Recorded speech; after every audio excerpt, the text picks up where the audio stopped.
Hello and welcome to Cartoonist You Should Know. This is where I like to show off some self-published cartoonists or some more independent cartoonists that you might not have heard of. And today I have 3 different cartoonists I want to show off works from. So please stay tuned and watch this video until the end.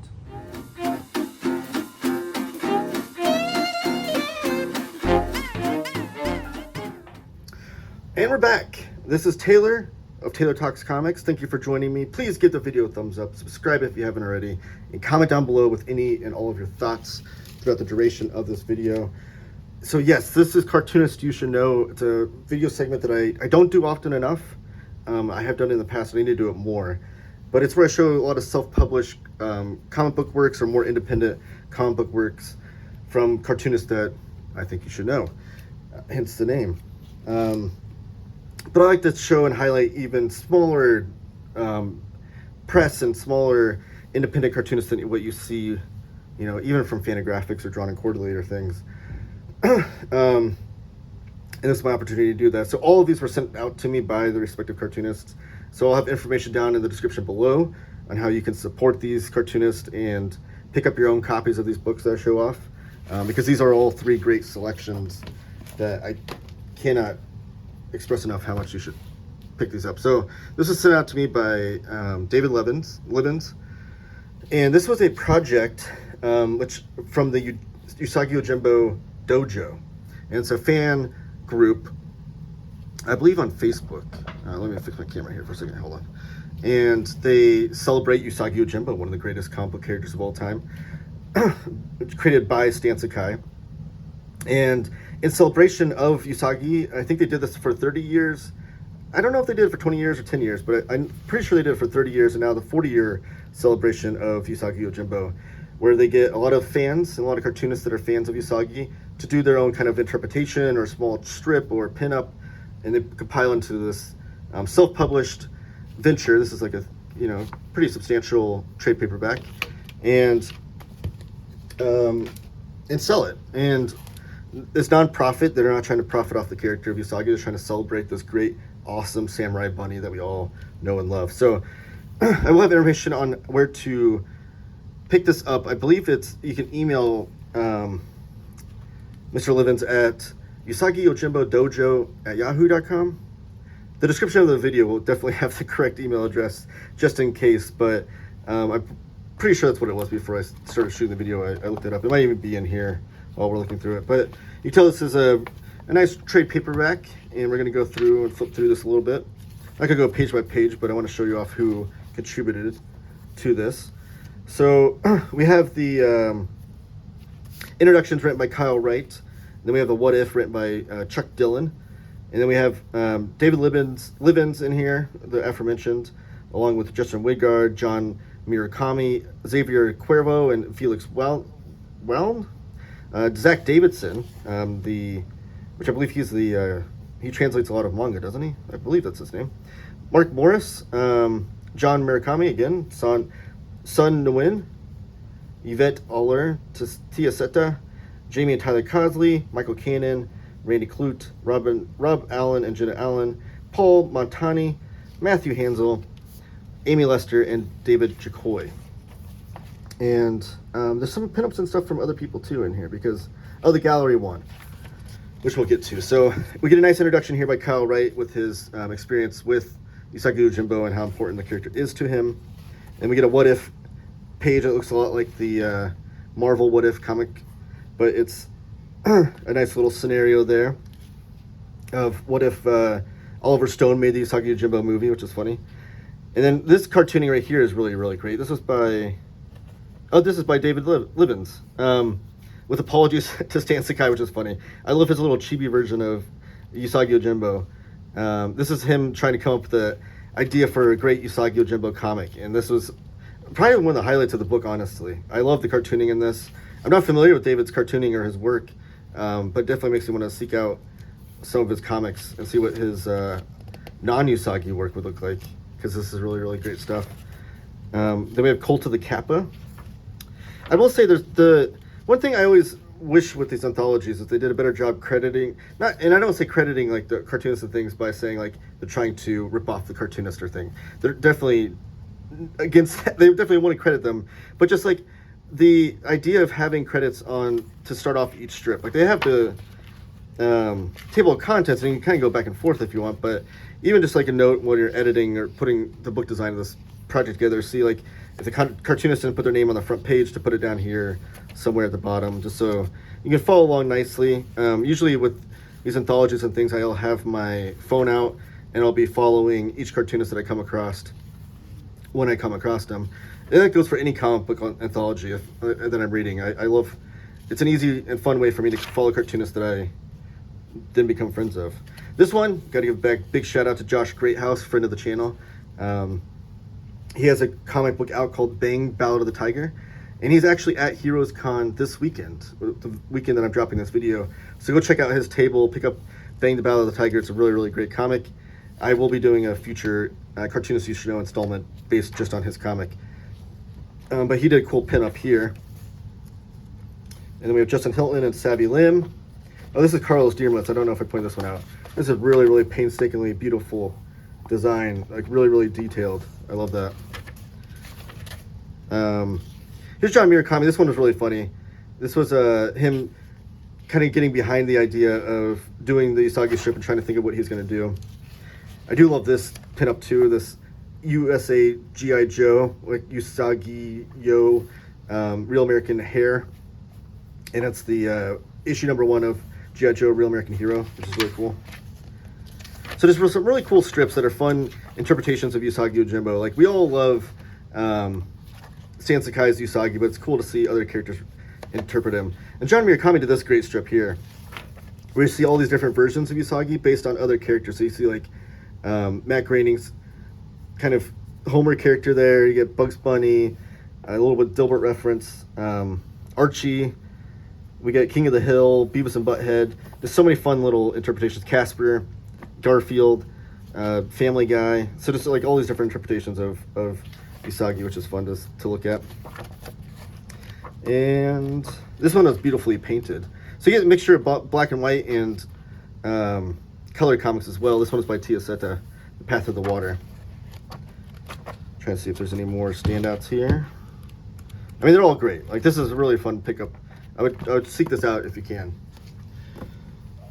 Up next is Nugget, and probably one of my new favorite cartoonists that I had no idea of his work, but Tony DiPasquale, the cartoonist that did Nugget here, reached out to me and said, like, hey, I got this awesome comic. I would like to, well, I don't think he called it awesome himself, but it is an awesome comic. But he said, I got the comic. Would you be interested in checking it out on your channel? I'd appreciate it. And then I scoped out his Instagram. Absolutely loved the cartoon style that I was seeing on his art, and said, absolutely, please send these out to me. And then he sent them out to me, and they even blew me away beyond that. Like, these were amazing comics, and I can't recommend these enough. I hope that a publisher picks them up, or that Tony at least keeps putting out these comics, because these are great. And one of the reasons why I like to do these shows is because I like to highlight these cartoonists, and maybe even on my small platform of YouTube, if I can get some more people to support and contribute the cartoonists that are able to make more of these. So this is issues of Nugget 1, 2, which is both in this one issue, and then 3 and 4. So this is the first 4 issues of Nugget. So I'm going to start off with 1, and right away, like, the cover blew me away. The back cover even has some comics on it too, which always reminds me of like a Dan Clowes, when he would even use a back cover of 8-Ball to continue his comics. No wasted pages. And then Tony was even nice enough to do a little sketch in here for me and said, hope you enjoy Taylor. Tony, I gotta say, I absolutely do enjoy these. This is Tony DiPasquale, this is his name. And where you can follow him, Hopeless Comics with an X on Instagram. And then you can even email him. All that information is down in the description of this video as well. But we see this was printed in 2025, this issue. But these are from, you see that there's some of the strips right in here from 2020, 2021, 2022. And then I love this forward here. Against my better judgment, I've re-released Nugget 1 and 2 as a large deluxe-sized comic book. Stories in here range from truly awful to somewhat decent, but you all seem to want a complete Nugget collection. I guess someone has to start somewhere, even if it's at rock bottom. I hope you never have to look at this crap again. I love the self-deprecation there. But, Tony, these are still great, and I love it. I do love that you re-release this, because I love to see a cartoonist earliest works, so you see like the the entire output. But this one is in black and white, so I'm going to flip through this one, and they're largely just silent comics, starring this character of Nugget, who's this little mutant character. He looks like kind of like, I think he even described him as like the boot-shaped chicken nugget, and that's where he got his name. But the cartooning in here is just absolutely brilliant, and it's just like ranges from like surreal, even like horror kind of vibes to it, to just like funny little gags. Like the cartooning though is like amazing, like obsessive, nightmarish. Like it ranges from like Hieronymus Bosch to like definitely some Jim Woodring vibes in here too. I'd be shocked if Jim Woodring wasn't a inspiration for Tony. Actually, I think there's a reference to Jim Woodring towards the end here. But right away, like you can't look at this and not see Jim Woodring. I love this too. Just like he's truly just experimenting with this Nugget character. Oh, there's actually a 4th issue in here I need to show off. I'm glad I came across that. But truly just experimenting with this Nugget character in all these different scenarios, and it's mostly silent though. And I love silent comics. I think he says in the notes here too that when he first started working with this character, it wasn't silent, that he was writing dialogue for it, but then he erased all the dialogue, got rid of it, and felt it worked better as a silent comic. And I think it works great as a silent comic. I read this just like I do Jim Woodring. You think like silent comics, you would just blow through them real fast, but you really do focus in on the art, and it gives this kind of animation type flavor to it, because you're really following the characters in the sequential form. But yeah, so that's issue 1 and 2. Real quickly, this is like a manga mini comic, which is amazing. I haven't seen too many American cartoonists do this, because it's read right to left like your typical manga, and it's just this 2 little, I guess it's 4-page mini comic of Nugget, but in manga form. And even has like these manga, it's taking the character and putting him in like manga like speed lines and lettering and things, and it's read right to left, which is probably a really cool exercise for a cartoonist, but really enjoyed that. And then Nugget 3 is in color, and you see a little intro here from him. Just gonna flip through this real fast. And you see his art style is really progressing, and I love his sense of color as well is really great. It gives it like a really good pop to it. And again, right here, like that's totally like Jim Woodring vibes, with the Salvador Dali surrealist artwork that you'd get with a Jim Woodring. It's really great stuff. Like this 2-page spread is incredible. But you just follow this Nugget character throughout, and you fall in love with him. You go through all these torments with him. Oh, here's the Nuggets reading corner, which I do love this too. I love to see what cartoonist inspirations are and what they're reading. This is such a cool thing. But number 1 is top 10 graphic novels of 2022. Number 1 is One Beautiful Spring Day by Jim Woodring. So it's got to be right there. But all these I love. Nick Durazno, Jordan Crane, Julie Doucet, Casanova Frankenstein, Megan Kelso, Ultrasound by Connor Schulte, I don't know how to pronounce that name, Noah Van Sciver, Austin English, and Ron Ray J. Jr. I love all those cartoonists, so there's no question that I would love Tony DiPasquale's work. I'll already show that one. And then there's issue number 4. Again, the progression of his artwork is just getting better and better, and his use of color and spotting the blacks and things are just incredible work. So I can't recommend this enough. If this looks like it's something up your alley, check it out and let me know in the comments about that. Here's the epilogue and where he finishes off with the Nugget character in issue 4. And last but not least, we have Family Fun Comics, number 18, Stardust the Super Wizard, done by James Coates. Now, James Coates reached out to me, and this is published by Cosmic Lion Productions, a production company I'm very familiar with, which is, you can see the logo right there, because I edited Wizard Magazine number 2, which was one of the earlier Cosmic Lion Productions ventures with Eli out there.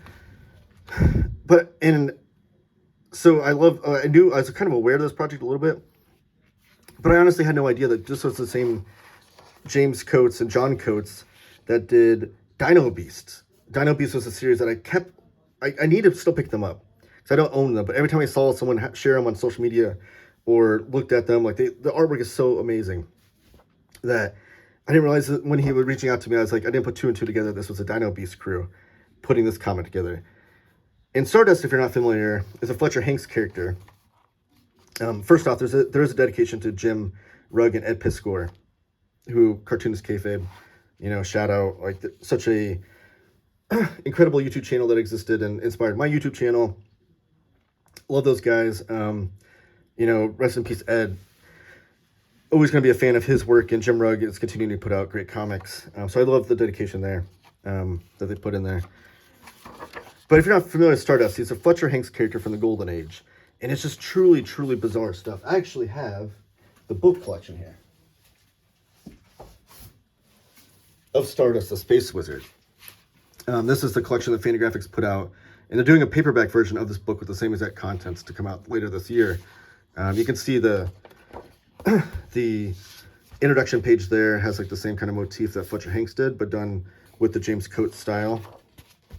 And this book is awesome. It has all Fletcher Hanks' bizarre comics that he'd come out with. But a lot of them, his more famous character was Stardust. Who would just go on this bizarre, he's like your kind of your Superman character, but he would like rain vengeance upon these mobsters and people in this most like vicious way. He had a very black and white, good versus evil kind of way, and like almost like these biblical ways of punishing his victims and the bad guys. So that's all here. they don't mince words or water down the motif at all. In fact, they crank it up to 11 with the violence in this comic. And Stardust has like these outrageous proportions, which I love. Like these just adding muscles on muscles that don't even exist. And it's just like ultra violent with Stardust, again, raining down vengeance on these fun characters, like great characters with these little alien guys in here. Great lettering too. Like James Coates' artwork is just absolutely amazing. I love every bit of this.